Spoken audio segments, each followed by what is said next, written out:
Recording by Paul Messingham. I Like Martian Music by Charles E. Fritch.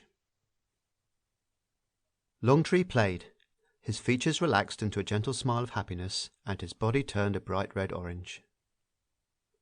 Longtree sat before his hole in the ground and gazed thoughtfully among the sandy red hills that surrounded him. His skin at that moment was a medium yellow, a shade between pride and happiness at having his brief symphony almost completed, with just a faint tinge of red to denote that uncertain, cautious approach to the last note which had eluded him thus far. He sat there unmoving for a while, and then he picked up his blowstring and fitted the mouthpiece between his thin lips. He blew into it softly and at the same time gently strummed the 3 strings stretching the length of the instrument. The note was a firm, clear one which would have made any other musician proud. But Longtree frowned, and at the disappointment his body flushed a dark green and began taking on a purple cast of anger. Hastily he put down the blowstring and tried to think of something else. Slowly his normal colour returned. Across the nearest hill came his friend Channel Jumper, striding on the long, thin, ungainly legs that had given him his name. His skin radiated a blissful orange. "Longtree!" Channel Jumper exclaimed enthusiastically, collapsing on the ground nearby and folding his legs around him. "How's the symphony coming?" "Not so good," Longtree admitted sadly, and his skin turned green at the memory. "If I don't get that last note, I may be this colour the rest of my life." "Why don't you play what you've written so far? It's not very long, and it might cheer you up a bit." "You're a good friend, Channel Jumper," Longtree thought, "and when Red Sand and I are married after the music festival, we'll have you over to our hole for dinner." As he thought this, he felt his body take on an orange cast, and he felt better. "I can't seem to get that last note," he said, picking up the blowstring again and putting it into position. "The final note must be conclusive, something completed itself and yet be able to sum up the entire meaning of the symphony preceding it." Channel Jumper hummed sympathetically. That's a big job for one note. It might be a sound no one has ever heard before." Longtree shrugged. "It may even sound alien," he admitted, "but it's got to be the right note." "Play and we'll see," Channel Jumper urged. Longtree played, and as he played his features relaxed into a gentle smile of happiness and his body turned orange. Delicately he strummed the 3 strings of the blowstring with his long nailed fingers. Softly he pursed his frail lips and blew expertly into the mouthpiece. From the instrument came sounds the like of which Channel Jumper had never before heard. The Martian sat and listened in evident rapture, his body radiating a golden glow of ecstasy. He sat and dreamed, and as the music played, his spine tingled with growing excitement. The music swelled, surrounding him, permeating him, picking him up in a great hand and sweeping him into new and strange and beautiful worlds. Worlds of tall metal structures, of vast stretches of greenness and of water and of trees and of small pale creatures that flew giant metal insects. He dreamed of these things which his planet Mars had not known for millions of years. After a while the music stopped, but for a moment neither of them said anything. At last Channel Jumper sighed. "It's beautiful," he said. "Yes," Longtree admitted. "But," Channel Jumper seemed puzzled, "but somehow it doesn't seem complete. Almost, but not quite. As though... Longtree sighed. "One more note would do it. One more note, no more, no less, at the end of the crescendo could tie the symphony together and end it. But which one? I've tried them all and none of them fit." His voice had risen higher in his excitement, and Channel Jumper warned, "Careful, you're beginning to turn purple." "I know," Longtree said mournfully, and the purple tint changed to a more acceptable green. "But I've got to win first prize at the festival tomorrow. Red Sand promised to marry me if I did." "You can't lose," Channel Jumper told him, and then remembered, "if you can get that last note." "If," Longtree echoed despairingly, as though his friend had asked the impossible. "I wish I had your confidence, Chan. You're orange most of the time, while I'm a Spectrum. I haven't your artistic temperament, Channel Jumper told him. Besides, orange is such a homely colour, I feel ashamed to have it all the time. As he said this, he turned green with shame, and Longtree laughed at the paradox. Channel Jumper laughed too, glad that he had diverted his friend's attention from the elusive and perhaps non-existent note. Did you know the space rocket is due pretty soon? He said. Perhaps even in time for the music festival. Space rocket? Oh, I forgot you were busy composing and didn't get to hear about it, Channel Jumper said. Well, Big Wind, who has a telescope in his hull, told me a rocket is coming through space towards us, possibly from the third planet. Oh, Longtree said. Not particularly interested. I wonder if they'll look like us, Channel Jumper wondered. If they're intelligent, of course they will, Longtree said certainly, not caring. Their culture will probably be alien, though, and their music... He paused and turned a very deep yellow. Of course, they might even be able to furnish the note I need to complete my symphony. Channel Jumper shook his head. You've got to compose it all yourself, he reminded. Or you don't qualify. And if you don't qualify, you can't win. And if you don't win, you can't marry Red Sand. But just one little note, Longtree said. Channel Jumper shrugged helplessly and turned sympathetically green. I don't make the rules, he said. No. Well, Longtree went on in sudden determination.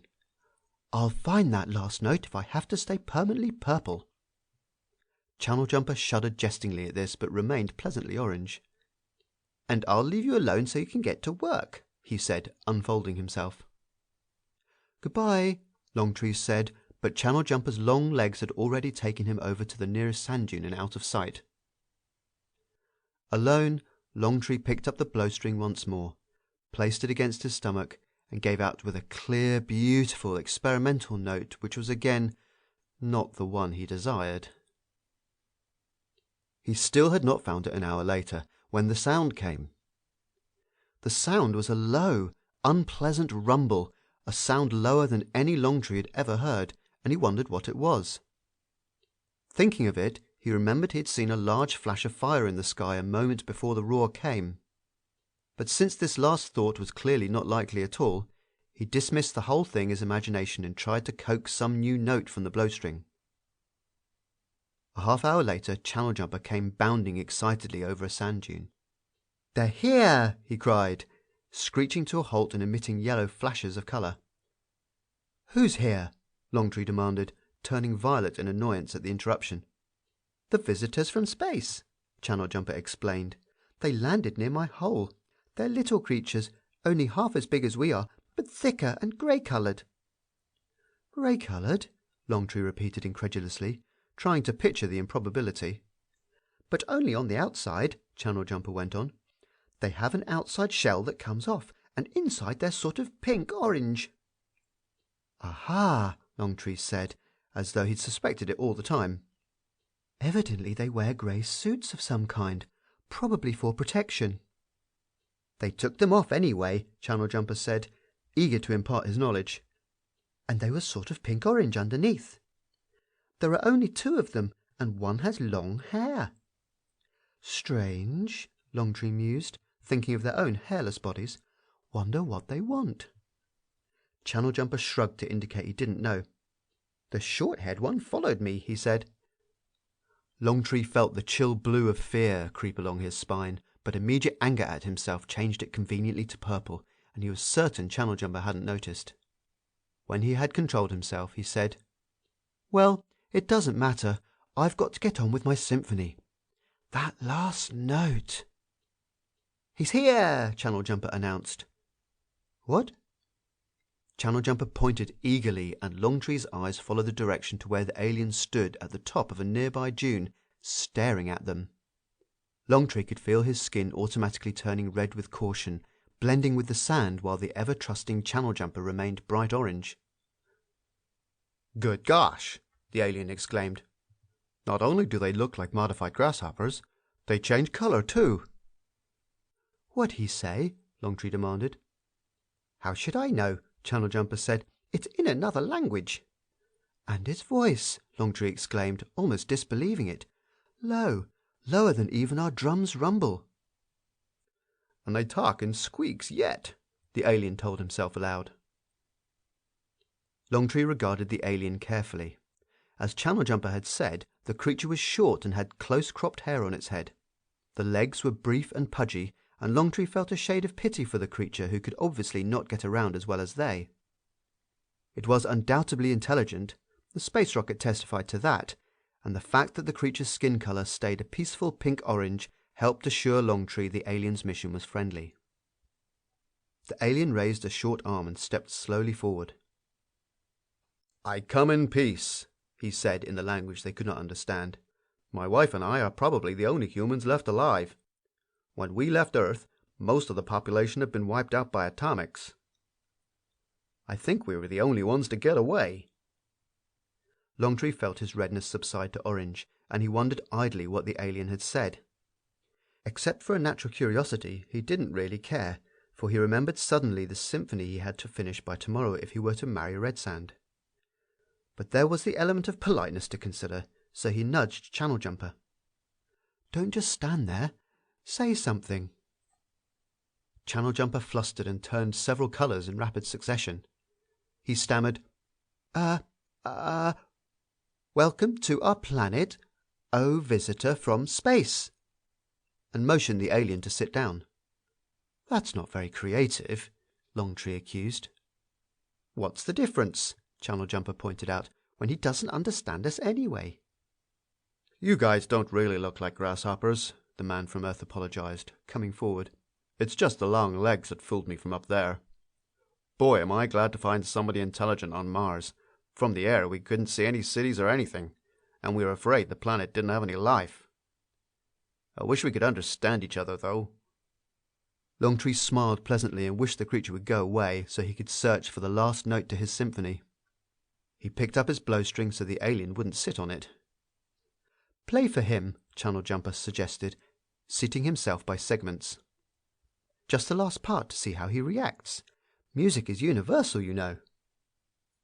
Longtree was going to do just that thing, for despite Channel Jumper's warning that he must compose every single note by himself, he felt an alien viewpoint might be helpful.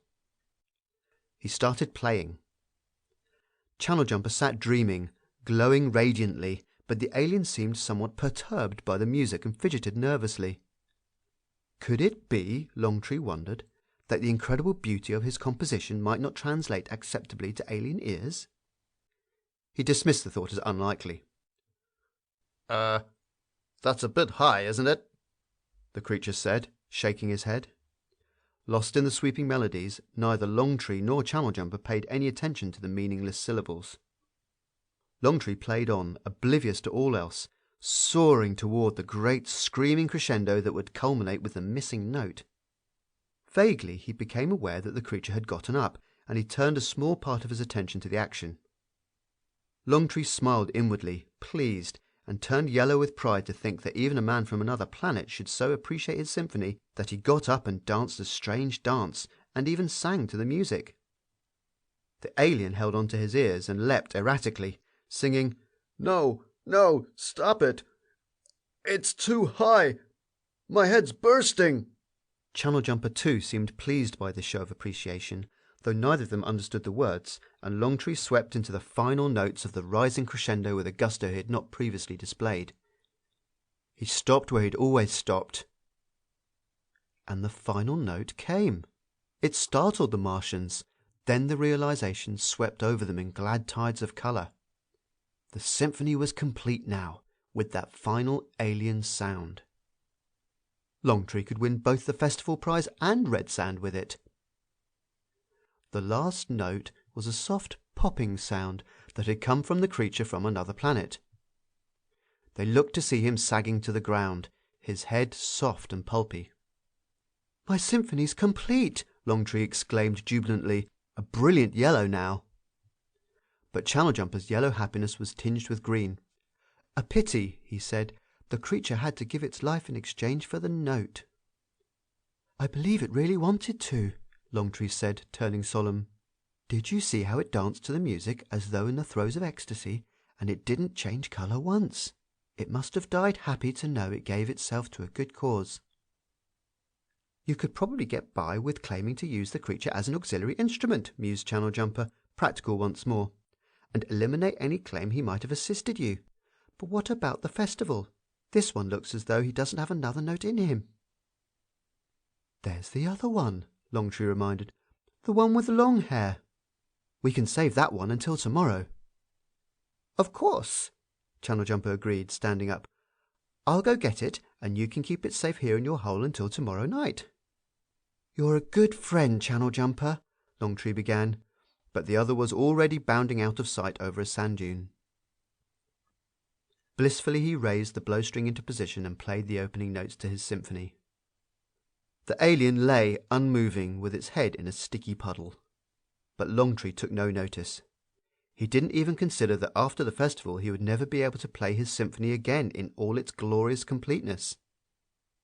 His spinal column tingled pleasantly, and his skin turned the golden yellow of unbearable happiness. The music was beautiful. End of I Like Martian Music by Charles E. Fritch. Recording by Paul Messingham.